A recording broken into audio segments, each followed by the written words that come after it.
You're listening to Parasearch Radio. News, views and reviews from the world of the paranormal from across the UK and beyond. Find us on Facebook, Twitter and the World Wide Web. The views and opinions expressed by presenters and guests are their own and do not necessarily reflect the official policy or position of Parasearch Radio or their affiliates and sponsors. Listener discretion is advised.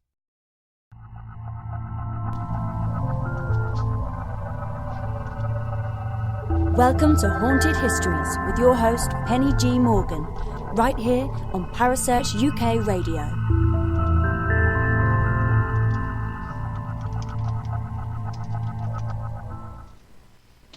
Evening all, how are we? Hope we're all keeping very, very well and having a good life at the moment. I try and think of something a bit different to say every single week, and sometimes my intros are better than others. What can I say? What can I say? Well, it's been a great sort of last 7 days, to be honest. I mean, I'm sure you all listened to Kerry's wonderful live on Monday that she did, and she mentioned the touring that we did. Hi, Richard. That I did rather with my family, and I spent a weekend in Kent and had a very interesting and. Yeah, it was a very interesting weekend. I definitely want to get to the place known as Western Heights, and I was very impressed with Kerry managing to keep a straight face when she talked about the great grand shaft. Yes, that was very impressive. But that is just definitely something I want to explore. Hi Trish, definitely something I want to explore. Now, what have I been up to? Well, apart from going away at the weekend with my family, I'm actually doing the final investigation this weekend for my new book, so hopefully that'll get sent off for editing and all of that kind of thing, and should be out probably early New Year, I hope anyway. I've got the lovely Mr. Andy Saw doing the cover for me again, which should be good. Right, well... What else? Oh, if you haven't voted for us yet in the Higgy Pop Awards, please give us a vote for Best Podcast. Not just Haunted Histories, but the whole of Parasearch. Everyone works so hard to bring you content every week. It would be a really nice way to reward people to know that that's appreciated. So, without much further ado, because I've got a good hour's worth of interview to play out for you. Hi, Jill. I've got a good hour's worth of interview to play out for you that I did actually have to pre-record last week, and when you start listening to it, you'll know why. Enjoy! Okay, so a couple of weeks ago, this lady got her own back on me. I think she'd been waiting to do this for about 2 years, and grilled me. She grilled me, she did, so that I was all brown and toasty and nearly burned from the grilling.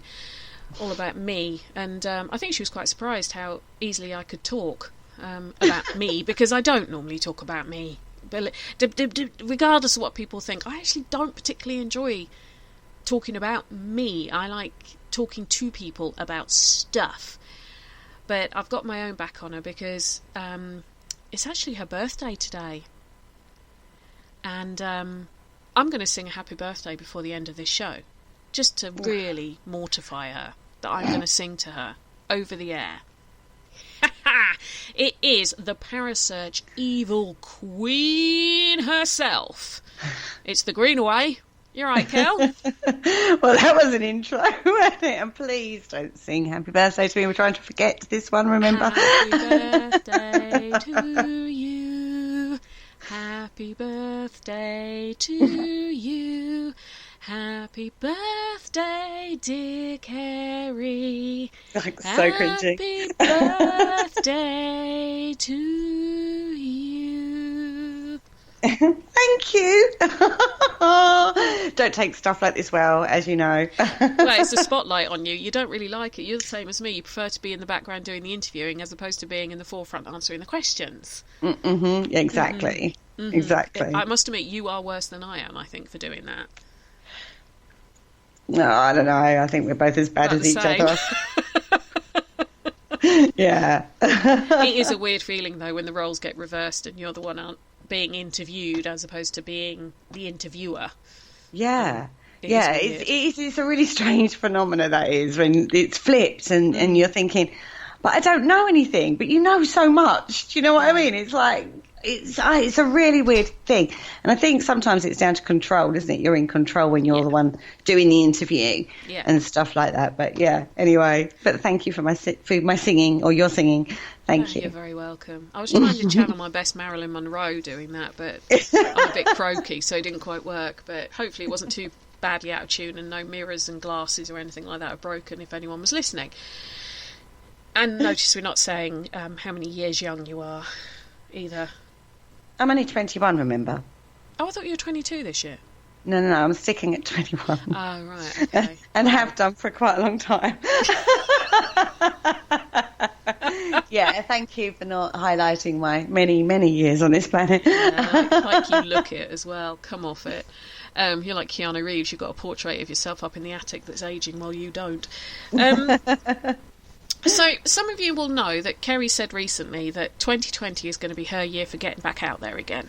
She's going to go out, she's going to join people on investigations, and she's going to re-show us her skills. That's fair to say, is it, Kel? Yeah, I'm very nervous about doing that. Yeah, no, it's true. I've the last 2 years, I've kind of hermited a lot. There's been reasons for it that I'm trying to deal with, but I've hermited a lot and hidden behind a computer screen. And I have actually got a history in investigating way before that. I'm not, and I've said to you before, I have done investigations. I have been out there investigating. I just haven't done huge amounts. So when people are talking about Drakelow or Woodchester Mansion or places like that, I'm like, oh no, I haven't been to those places. They've all been quite localised to where I am, before, because I was only with a small team, great team, but small.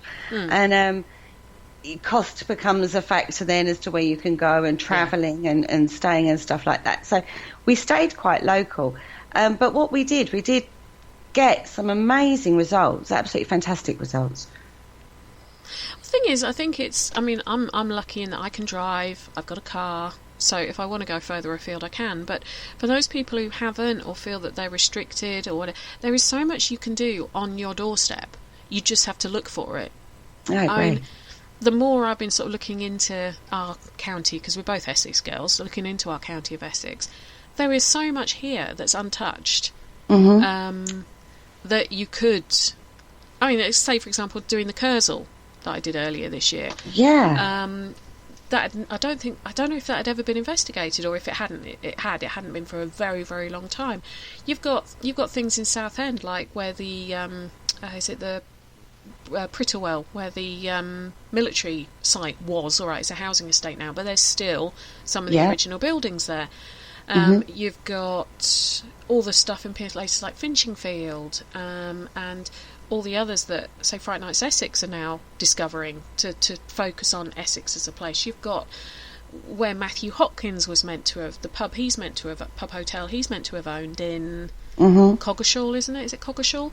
Somewhere like that. Misterley. Sorry? It's in Misterley. That whole area. Misterley, near Manningtree, Yeah, exactly. Essex as a whole, I'll tell you what, when I look at the field, Essex is very underrated because there's not a huge amount of locations that allow paranormal teams in. And that is the problem, is getting that. Now, when you go, the further north you get, the easier it seems to be. And I say seems to be because perception is an amazing thing. Yeah. But, you go up Nottingham area, middle of the countryway, it seems to be always a plethora of locations and investigations going on. Come to Essex. I was surprised the other week, I think it was Halloween, when, was it Simply Ghost Nights for doing Southend Pier? No, it was Fright Nights Essex. Fright Nights, sorry, I apologise. Fright Nights Essex. They did the pier. And I thought, wow. That's fantastic. It's so historic in its own right, that particular location. I've never heard of that place being investigated before. So it made me wonder, is it the teams that are not pushing for places in Essex? Because there are some amazing places. Yeah. And it did make me wonder. Yeah. I think you're spot on there. I think, because knowing the guys from Fright Nights Essex very well, shout out Kerry and Steve. That's another Kerry, by the way, just to confuse things. they are very much looking for new locations that are untouched. Yeah. Or if they're not untouched, they haven't been looked at for years and years and years. And a lot of them will say no to begin with. Yeah. But you've got to not take no for an answer.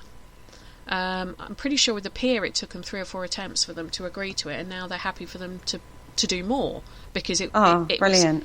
It's one of those things. A lot of these locations, I know there's one they've taken on, I can't even remember what it's called, I think it is in Finchingfield, that had never been done before. That's now rebooked them 2 or 3 times, and it's about proving that this is a good way for these places to earn some money, and they are going to be taken care of, because a lot of these places have got a lot of historical relevance, and the last thing you want is for it to be damaged. But I do think as well, like you say, it's possibly in Nottingham there does seem to be more teams in that area, and you've got your haunted happenings up there. You've got obviously the guys from Haunted Magazine are up there. You've got Lee Roberts is up there, and they're all well known, so they're already, their names are there, they're recognisable names. But down here, not so much. No. So it's a case of, if you like, opening these places up, and making them realise it's not devil worshipping. It's not going to wreck the place. People are going to be very, very respectful, and to discover more of Essex's history, because Essex as a place is absolutely bloody fascinating. Yeah, it is absolutely. You've got to remember, right, we're right on the doorstep of London. In fact, Essex is as big as it is in regards to population now because of the overspill from London. Yeah. London, this is another one that's so grossly undervalued in the field. London itself, right? My God, how many paranormal locations can you name in London now? Not that many. Not that many that are affordable.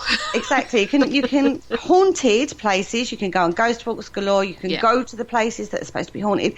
But in regards to paranormal teams, now Scott Longman from the City of London Paranormal is actually starting to bring the field a little bit more up in London. Yeah. But it's unrepresented in relation to the rest of the country. Yeah, you've got Fright Nights London as well, and then you've also got Scott's team. And I know Haunted Happenings, Step Into London, but a lot of the locations are very samey, like Avenue House. You've got, the Charlton. You've got Charlton. You've got the Ragged School. That's the one I was thinking of. I'm trying to think now. In regards to new locations, they're not coming forward, and I think that's fantastic. I think that is something good that does happen in the paranormal field, is that teams that go out there and push for new locations, fantastic. But as I say, Essex is very unrepresented, really. London, unrepresented. You've got to look at in regards to population of people. Yeah.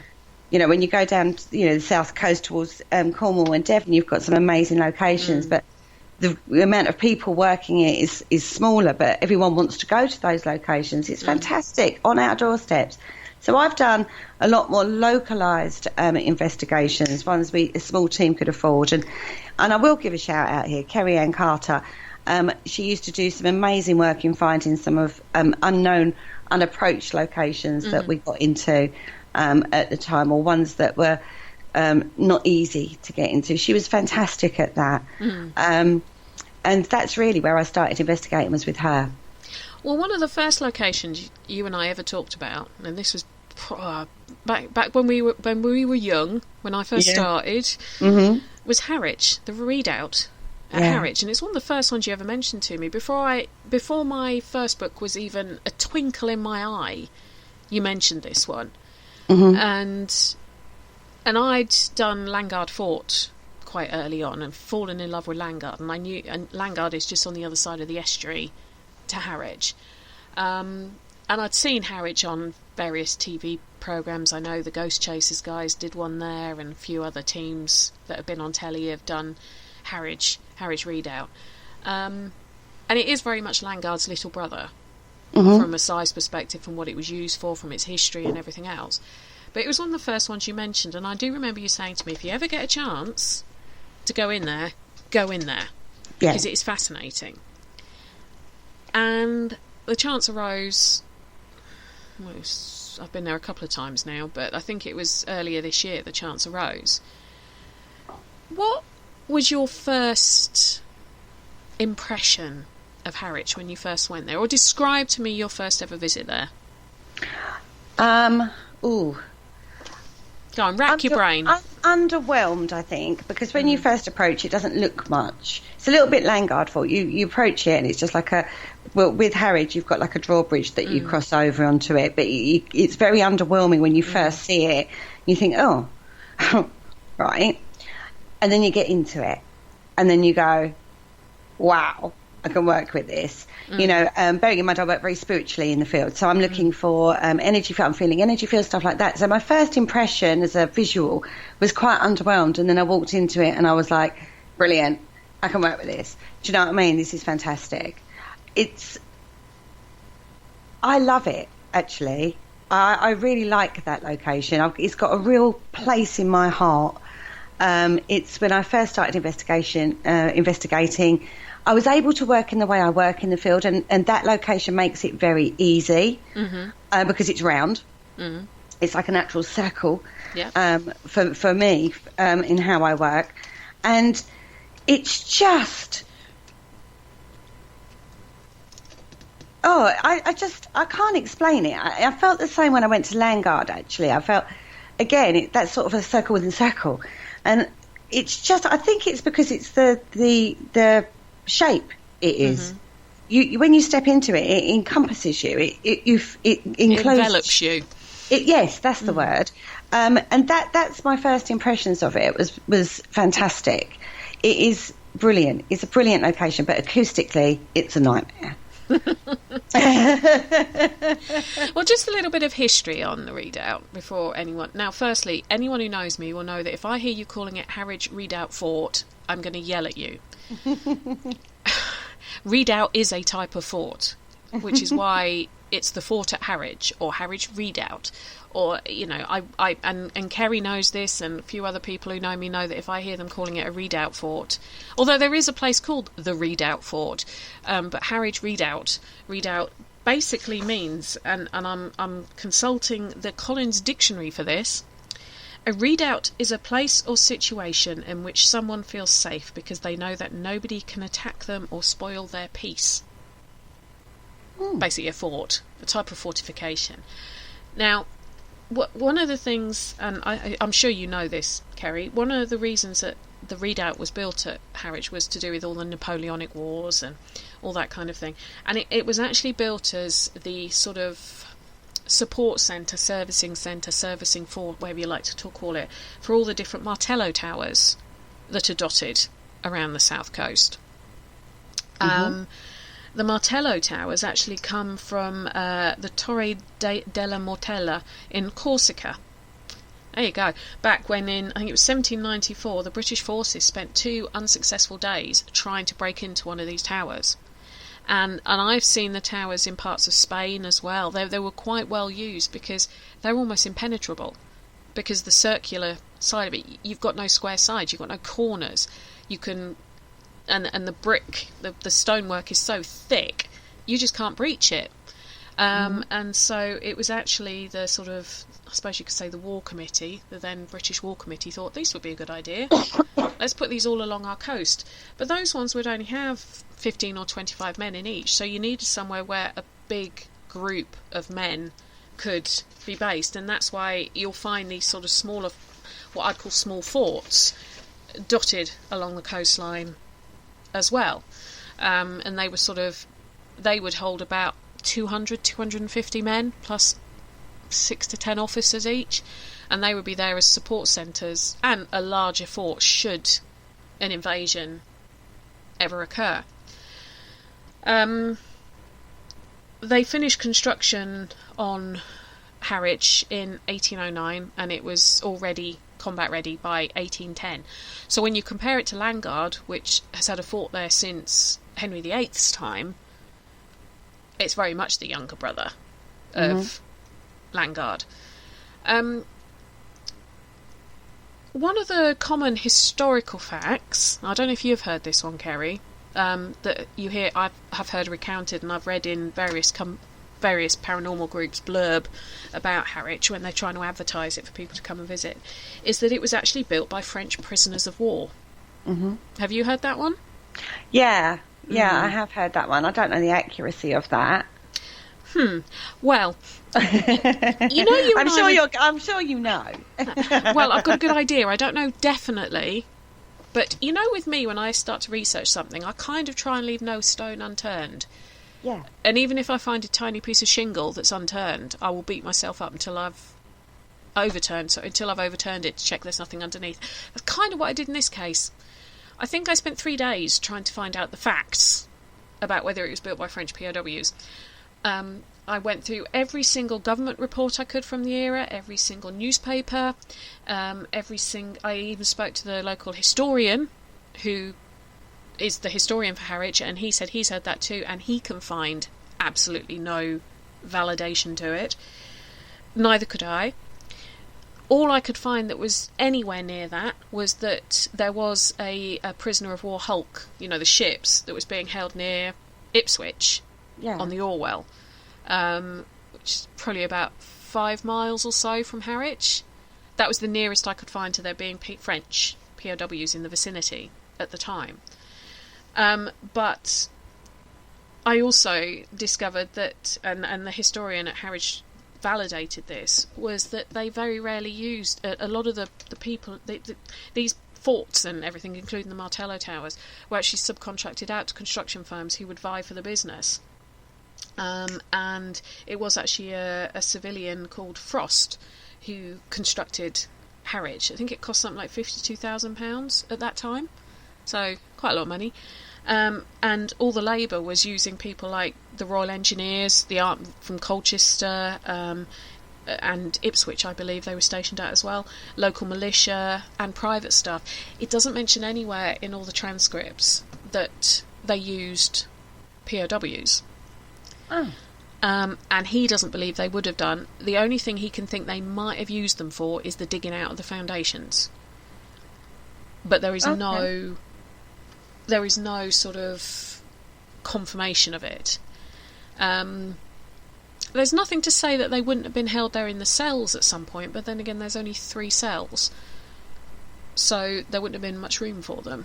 But no. there is nothing in any of the documentation I have found, or that the historian at Harwich has found, to validate that statement.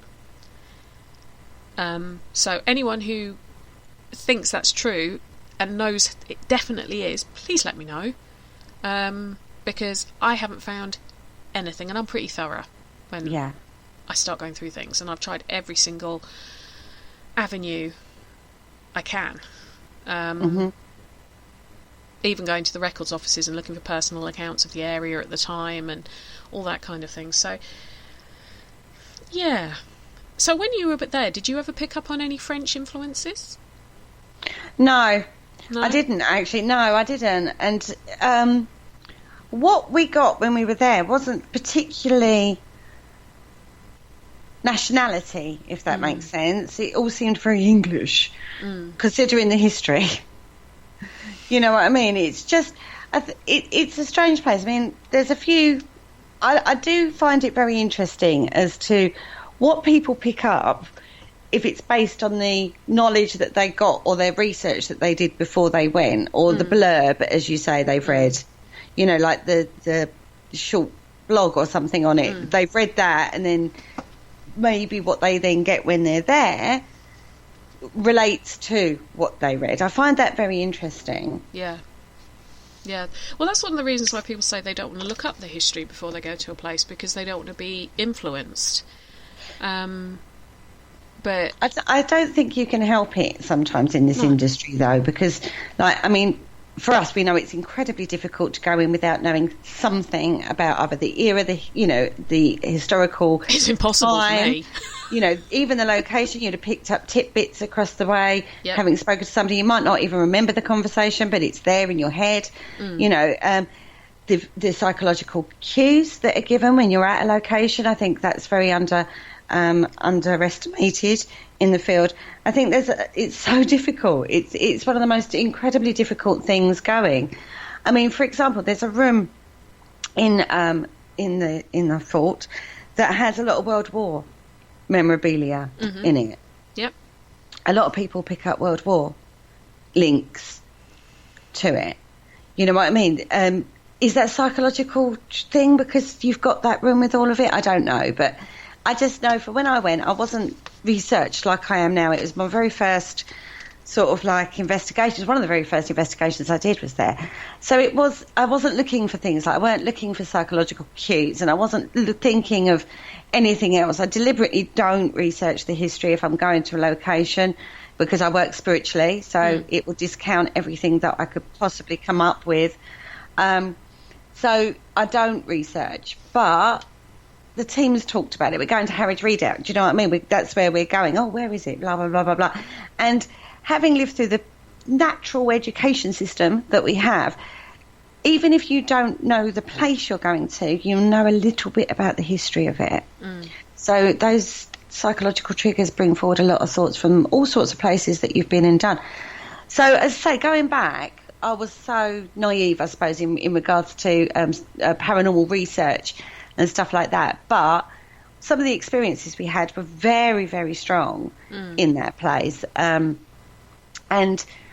I can't remember or recall specific characters, as it were, like whether we spoke to a Napoleonic or we spoke to a French or we spoke to... If I remember rightly, it was more to do with that era, the Second World War era. Really? That's interesting. So tell me about one of these experiences then. Well, as I say, I work spiritually in the field, and I work in a very different way. So I'm not a medium, I'm a sensitive. I'll class myself as work with energy. I've always said that. I'm never going to class myself as that. And because it's circular, for me, that's fantastic. Like I said right at the beginning, it's a natural circle. And the way I work is very ritualistic. And in the middle of that, I'm able to set up a crystal grid and burn incense and do things I wouldn't normally get a chance to do in other locations, which could be another reason I find it so, resonates with me, because I can work exactly how I work. Well, we was doing this little thing in the middle of the circle, and I was able to grid the entire location because of the shape of it. And we'd done this little thing in the middle of the fort, and we were all stood in a circle holding hands, and literally, I can only say this energy form, and I felt it was a male officer kind of guy, not nice at all, stepped forward, and I was shaking like anything. It was resonating around the circle how much I was shaking. I had a working medium to my right, who actually taught me a lot about boundaries and guided me through that quite a lot. And bearing in mind, we was a very medium heavy team at the time. They were all feeling it. And we got some really interesting, he wasn't very nice. He didn't like women, very, very anti-woman, this guy was. And when we started talking to him, he used his authority well on his soldiers, or I suppose you'd call them, you know what I mean? He was very like that, but wasn't very nice at all, didn't want us there. He was like, this is mine, this is you, get out, kind of thing. And it got that powerful that the medium stepped in and broke it. And then I shut down the ritual and the working from that point. So that was one. We also had in the room, I can't remember what they're called, but it's not the cell room, it's another one. It's got like a little side passage to the side. Didn't pick anything up in the main bit, but in the side passage to the side, there was somebody stepped forward in there and was telling us to go to the cells, which we later on did in the investigation. And then we caught some really strange... Now, you know what I'm like with orbs, Pen, right? I discount them completely. But the light anomalies, and they weren't orbs, they're light anomalies that we caught on the locked-off camera that we had in there that night, was strange. That's all I can say is strange. In the boat room, we had the boat moving. We weren't in the boat. There's been teams that think that it's acceptable to get into the boat. Oh, God, no. Yeah. They now have put CCTV up in there to keep an eye on people. But we were working around the boat, and the boat started to move. And then in the cell where the bunk beds are, we had an amazing, absolutely fantastically incredible Ouija board session in there.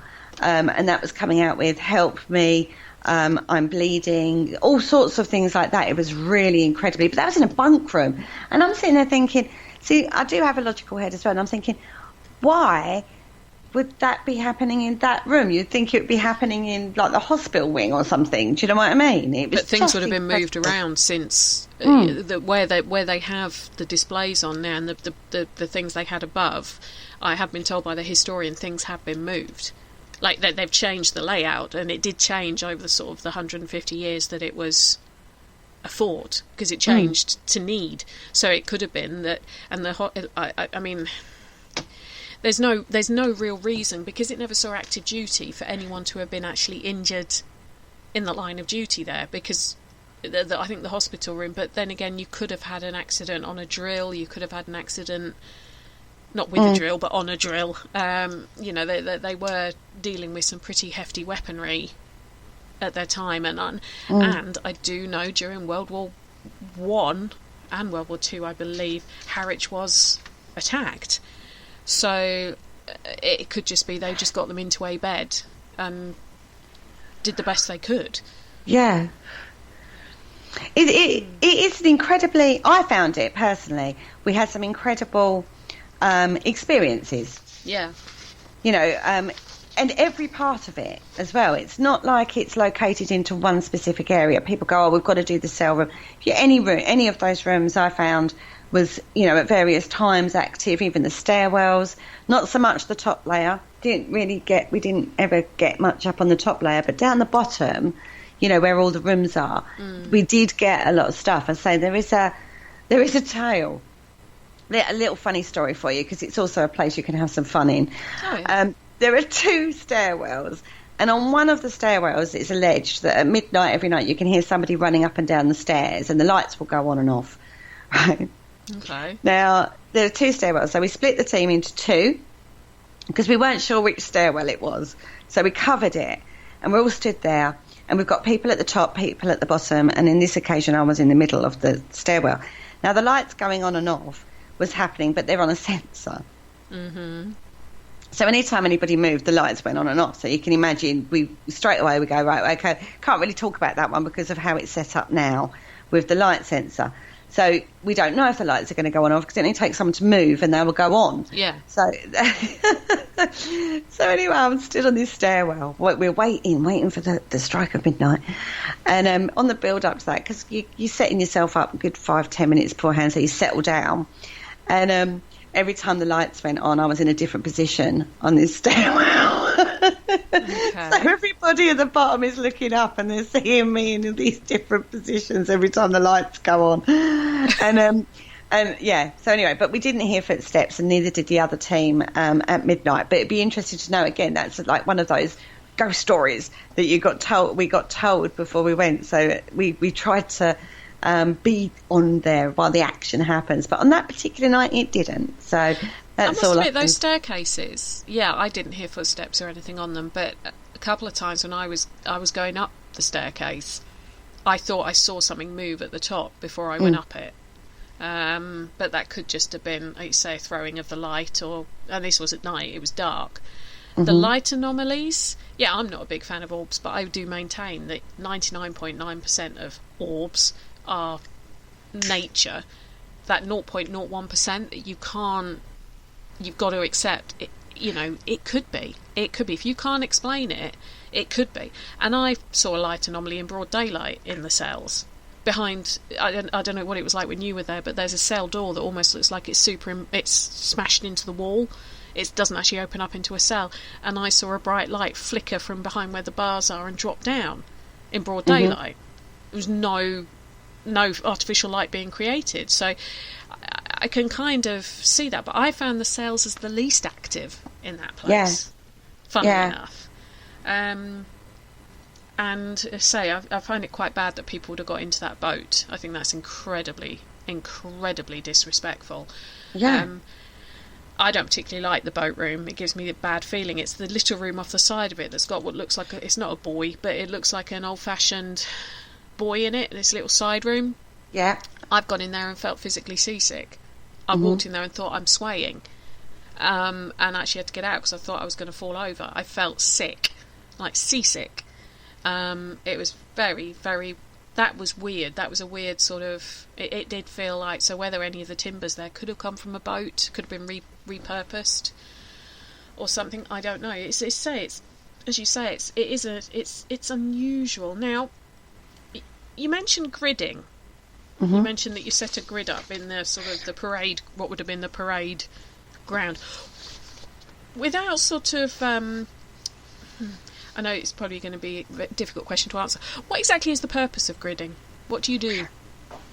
What you're doing is you're setting out a crystal formation, and you can use other organic material within the grid to create a specific intention. We use them a lot in regards to healing or manifestation work. Well, when I go in the field, I took that a step further and thought, well, if you can manifest stuff or you can create an energy with crystals, we always say use our energy. Well, why don't you use the crystal energy? And if you've set that to a specific intention or a specific purpose, the crystal grid, why can't you set it for creating energy, for a bridge to form between the spiritual and the physical?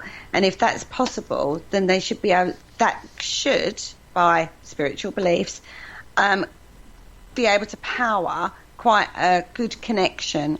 So using crystal gridding in the paranormal field would be creating an energy for spirit to draw on, to be able to draw closer. And if you work spiritually, creating a link for you to connect to them better.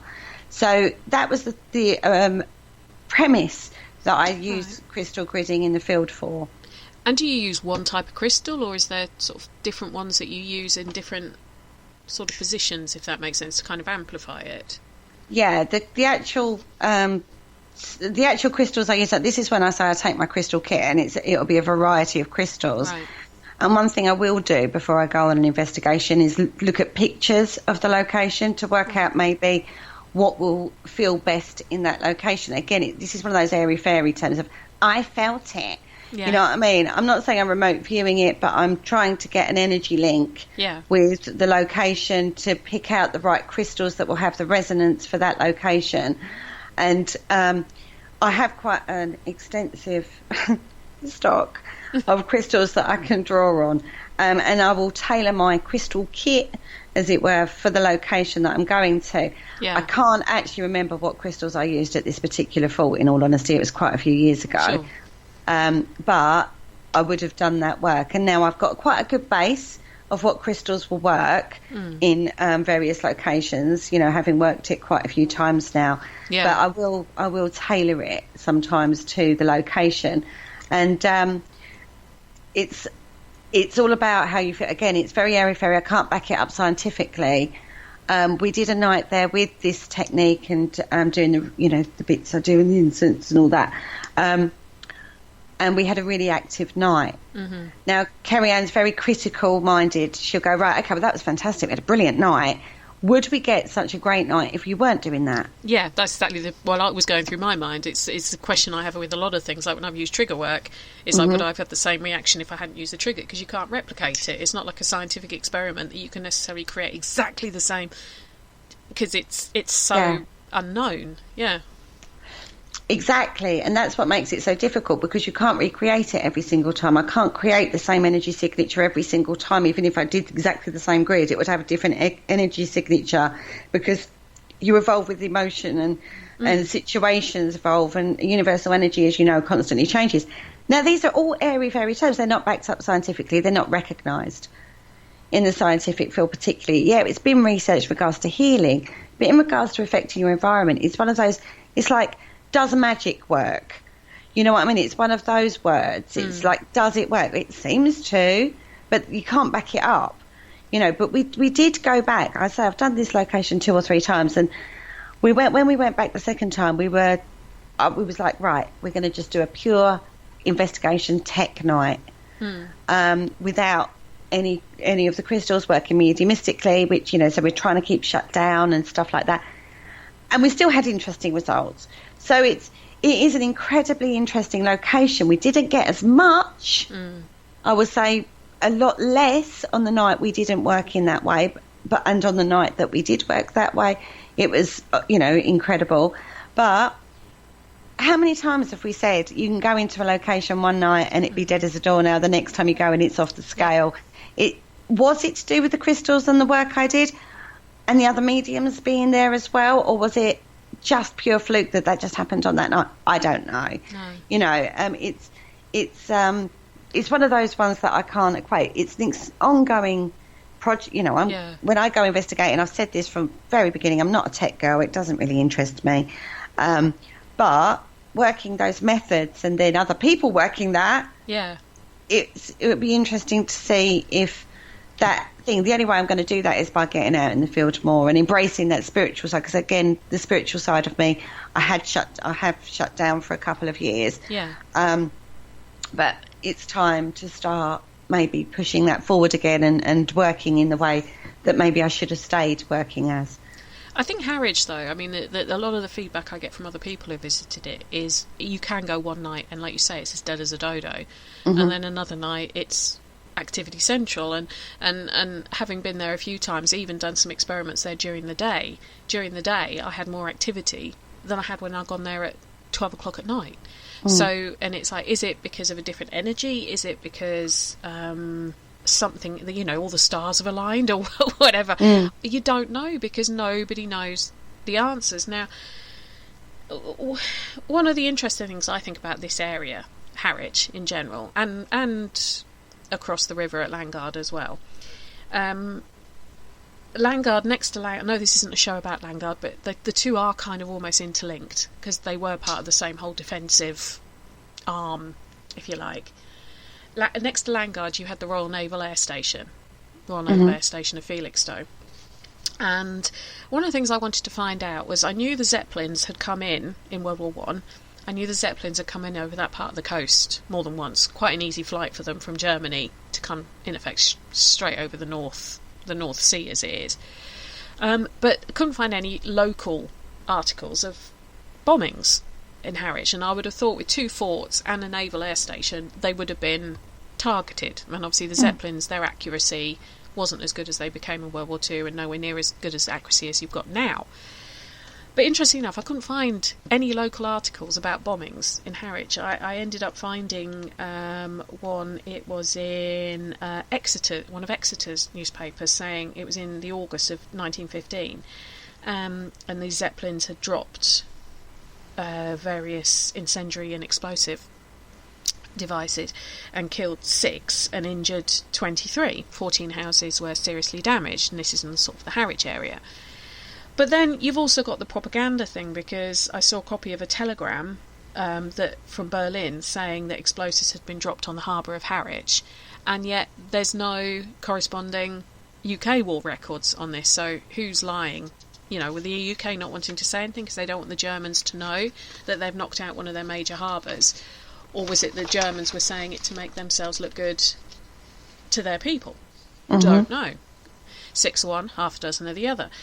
But what I do know about Harwich Redoubt is it was used in World War One as a kind of a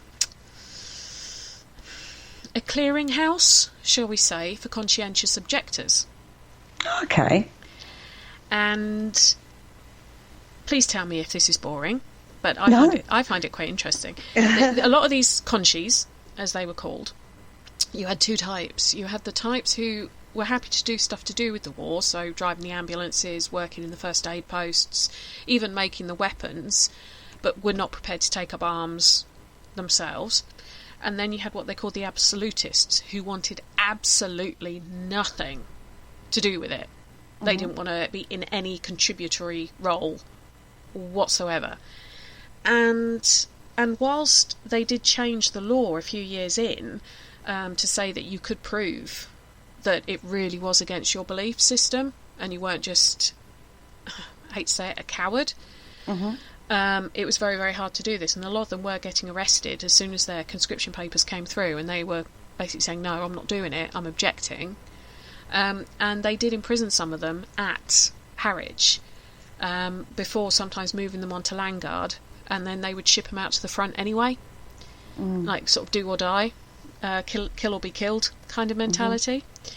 And that's where all things like the Field Punishment 1 came in, whereas if they refused to take up arms, they were in effect crucified for 3 or 4 hours a day at a time until they gave in.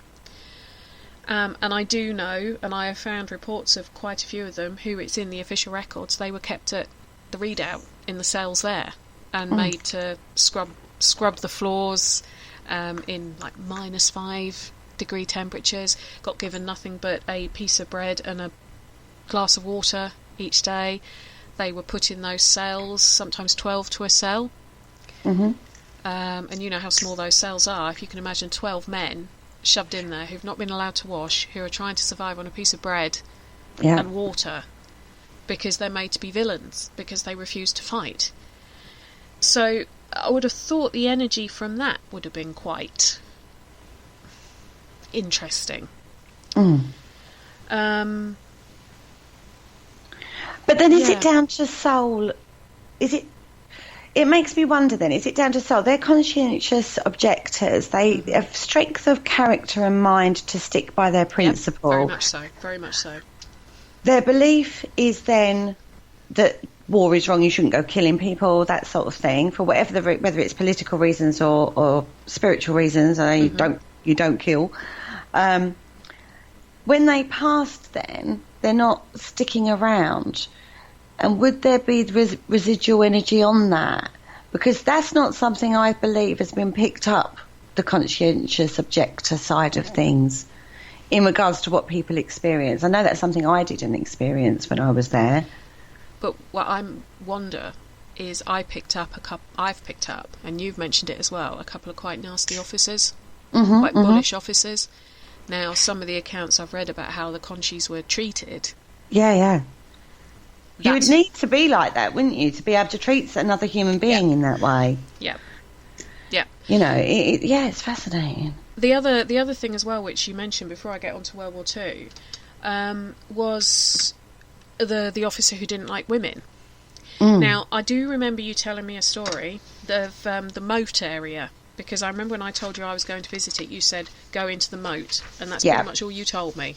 Yeah. Do you want to elaborate on that? Because I now know, so I want you to elaborate for the listeners. Oh gosh, the moat itself, you can walk all the way around the moat. Absolutely great little walk. It's nice. You can even camp in the moat, I believe, if you hire it out.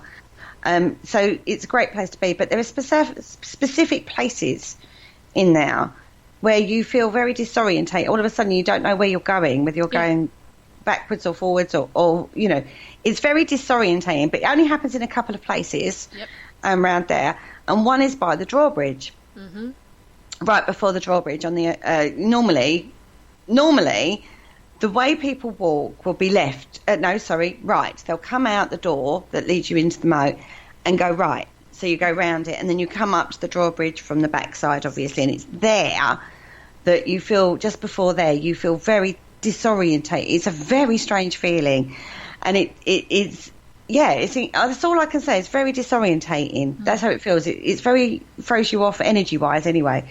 It throws you off balance. Yeah, and it happened to me when I was there. It almost felt like I'd gone through some kind of time portal, because it was like we were walking and then suddenly we're there. Yeah. And it was no kind of, it was like, where are we? Yeah. And we all felt it. And I'd completely forgotten you'd told me this sort of 2 years previously. And it reminded me that you'd told me this. And then I'm thinking, where did she say it happened? And I genuinely couldn't remember. And then I think afterwards I said to you, where was it happened when we spoke during the week? And you told me, and I was like, hell, that is exactly where we start to feel like, we're back at the... How can we be back at the entrance? We haven't walked around. And it is kind of almost like you've gone into a daze and you've slept walk. That's kind of how it felt. Yeah. Now, the other thing that I found very interesting in the moat area was picked up on a woman and child in there. And I wasn't... And now I'm not a medium. I would term myself as a bit of a sensitive, and it's getting a lot stronger the more of this I do. But there was a medium there. There was also someone running a spirit box and various other bits of equipment, and we picked up a woman and a child. And I ended up saying to the little child, because I could feel him holding my hand. That's the only way I can feel it holding my hand. And I said, I'll tell you a story. And I took him over to this bank, and I sat there, and they've got it on the SLS, a small figure sitting next to me on the bank. As I think I was telling Goldilocks and the Three Bears, something like that. But one of the things I couldn't understand is, why would there be women in the fort? Didn't make sense to me. Why would there be... Women were never fought. pardon the pun, not FORT fort, but as in fisticuffs fort. The barracks were literally a bed. It wasn't like it was a sort of married quarters room and stuff like military would have now. And I couldn't understand it. And I thought it can't be that it's a woman. Can't be. Because she'd basically told us that her child was playing down there, and that's what they were there for, to play in the moat. Because even though this is a moat, it's never been a moat. It was a grass. It's always been like a flat. It's never had water in it or anything. It's always been accessible for people, and they do actually think they need to go down about another 2 foot at least to get to where the base of it would have been. Yeah. In its day, which is quite fascinating. And so I spoke to the historian about it. I said, why would we have picked up a woman and child? And he goes, well, that makes sense. I said, why does that make sense? And he said, because in the late 1800s, I think it was the late 1800s, he said they realised that morale was getting a bit low with the soldiers, so they allowed those who were married to share, if you like, their little area. They'd put curtains up around it so that the wife and children could come and live with them and spend time with them. Mm. That's quite common. Everyone thinks it's a masculine thing and whatnot, but like even going back to old... or you want to talk about the Napoleonic Wars, you'd have the army, the bulk of the army, but behind the army, there's almost a town that goes with them. And women and children are included in that, prostitutes, whatnot, people, there's a whole lot of other stuff going on in a moving army or a working fort or something than people understand, I think, sometimes. They see it's just a fort and it's just men and soldiers and that sort of thing. But there would have been a whole other side as well. Which would have involved the greater community and wives and mistresses and prostitutes and people, maids and stuff like that coming in. So I can sort of get that. But there's no employment records of women working there. But these would have been the wives. I don't think they'd have allowed the prostitutes. These would have been the legal sort of. And they said they have found birth records of children having been born at the fort. Oh, wow. Yeah, so that sort of thing is quite interesting, and that makes it plausible that and I wasn't the only one. Another group picked up this woman as well who didn't know what we'd found out whilst we were walking around, which I found quite a good validation that they had picked up a very, very similar thing to what we did when we hadn't told anyone. Yeah. So yes, there was a doorway out into the moat area from the fort, a main door, so you could have gone out there. That was an interesting, but it is a weird thing. It is disorientating, and I walked around it in the daytime, and it still felt weird. You still suddenly you sort of, how did I get back here? What were? Huh? And it's almost like, where's the entrance? You feel like you're walking for ages now. It's not massive, is it, Harwich Redoubt? It's not huge. So it's not somewhere you would expect to walk for miles and miles and miles, even though you're going in a circle. Bearing in mind, by this time, you know what the inside feels like. It feels proportionally different in the moat to how it does inside. Yes. And I'm not talking like a little bit. I'm talking like a hugely disproportionate. Yeah. And then... so you seem to walk for miles and miles and miles and miles and miles for ages, and then all of a sudden you get an energy shift. It is incredibly strange. It's like you step through something. It does. Yeah, that's exactly how I compared it to. Do you think that could be due to the water that's underneath? This is a thing that comes up time and time again, isn't it? The water factor. I've always thought, rather than it being a conductor, people say, you need water for, it conducts the energy. I actually think it's not conducting. I think it's amplifying. And so when we talk about water in the field, I think it's an incredibly important factor for activity or even psiability or something like that, your ability to pick up on stuff. Or things to happen. I do think water is an incredibly big factor. I think it's slightly different to what the mainstream perspective is, because I will see it as more of an amplifier than anything else. That's so yes is my answer to that. See, that's what because I found when I was doing experiments there recently, the main area, which would have been the parade ground, there was more success. And I'm not actually going to tell you on air what some of these experiments produced, because they're going to be in the new book, and I want to keep something back. Yeah, I don't blame you. Yeah, but it was quite weird. And I was getting nothing in any of the cells, like the rooms. Once I pulled the experiment into the main area, things started happening that I can't explain.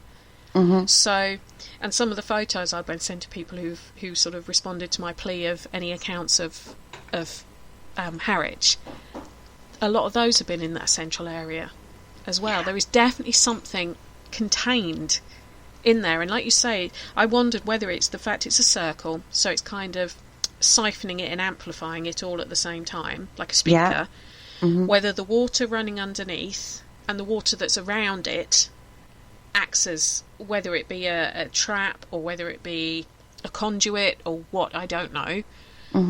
Whether it's the granite, the stone that's been used has got some kind of crystal inside it, which is possible. It's definitely that central bit that seems to be the most consistently active of the whole thing, which is different to Landguard Fort. Landguard Fort, I didn't find the central parade area as active as some of the individual rooms. Isn't the central parade area in Landguard on paved? It's not grass. No, it's stone. Yeah. Yeah, whereas in Harwich, isn't it grass? It's grass. Yeah. But it wouldn't have been originally, I don't believe. No, probably wouldn't. All those soldiers stomping all over it. Exactly, it wouldn't have lasted very long. But but the difference now could be that because it's not paved, that it's allowing those energies to flow better, whereas in Landguard it's not. Possibly. I don't know. I mean, again, I've always said I think there are many factors. Yeah. Exactly. I've always said this. I don't think it's one factor. I do think there is many factors that make up a perfect environment for activity to happen, and sometimes it takes a person to go into that, a specific person with a specific energy signature to trigger that, possibly. I addressed this in a book recently, didn't I, about the perfect storm? Not a book, a blog. Yeah. About the perfect storm, the perfect set of circumstances and natural environment influences, and to create the perfect resonance for these realms, I suppose you would call it, to cross to get that response, I suppose. So who knows? It could be the combination of the geometry of the place, the environmental factors of the place, what it's made of, and the water factor, and the alignment on a certain specific energy point of the earth. Who knows? Yeah. You know what I mean? I think all of these things are relevant, and I've said that for a long time. So to get to the actual bare bones of what is haunting, what is psi-ability, it's not able to be recreated in a lab, so therefore it can't happen. Going completely skeptical perspective. To get that, you would have to monitor and record so many different factors in the field to get the data, to get the patterns, to see if we can work out what factors are needed to create it. Yeah. It's one of those, I think, and I think it's so many variables, so many variables that you would need to have it all happen, that it's impossible to call what it is about Harwich. But it is an incredibly interesting place. Very, very, and it's dirt cheap to get into, to visit. Yeah. The only thing I will say is if you choose to visit, don't just visit the Redoubt in Harwich, because Harwich is a place. I mean, it was actually a royal port back in Henry VIII's day, a royal docks. It's got so much stuff to see and do there. You've got the lighthouses, you've got that wheel, and it's actually quite a pretty little town. But if you do go to the fort, you will miss it, because you have to go up this tiny little track between these houses that if you come at it in one direction, you don't see the sign. I can tell you this from personal experience, and you end up driving around for about 10 minutes before you realise it's got to be up there somewhere. Where do I go? So you have to annoy all the locals by crawling along the road until you come to the actual turning. But it is well worth a visit. It is well worth a visit. The volunteers who run it adore the place. You get to see the big gun that they found when they were excavating it in the early 70s. That was dug in the moat, in which they reckon there is another one under there somewhere, but they haven't been able to find it yet. All the different display rooms, different things in every single room, and just sort of sit there and take it in. I personally look at it and think, how the hell could 250 men have lived here? It doesn't look big enough to me. It doesn't, does it? No, I'm glad that's not just me thinking that. I did, but apparently some of them would have been stationed before all the building work. They've got photos there, what it would have looked like 100 years ago, and there were military camps set up around it as well. And if you really enjoy it, you can go and look at, I think there's 2 remaining batteries that were built. There were 3, but one of them fell into the water in the 1920s. But there's 2, and I know one of them they're talking about reopening as a museum, and those batteries would have gone to then support, or as Richard, our friend Richard Clements calls them, the little forts, would have gone to support that one. You can visit, I think there's a couple of Martello towers you can still visit, but a lot of them have either been pulled down or requisitioned into something else. But it's definitely an interesting day out, and also the kids can run around it and tire them out. Yeah, that's always a plus. It is always a plus, and they think it's hysterical when you lean over the top tier bit to take a photo of them standing down in the parade ground by the well. I can tell you that from personal experience. They think it's wonderful. Yeah. But it's only a few quid to get in as well, and it's a volunteer run place. It's not owned by the council or anything. The volunteers have done all the work to restore it, and yeah, I would recommend going, even if it's just to visit during the day.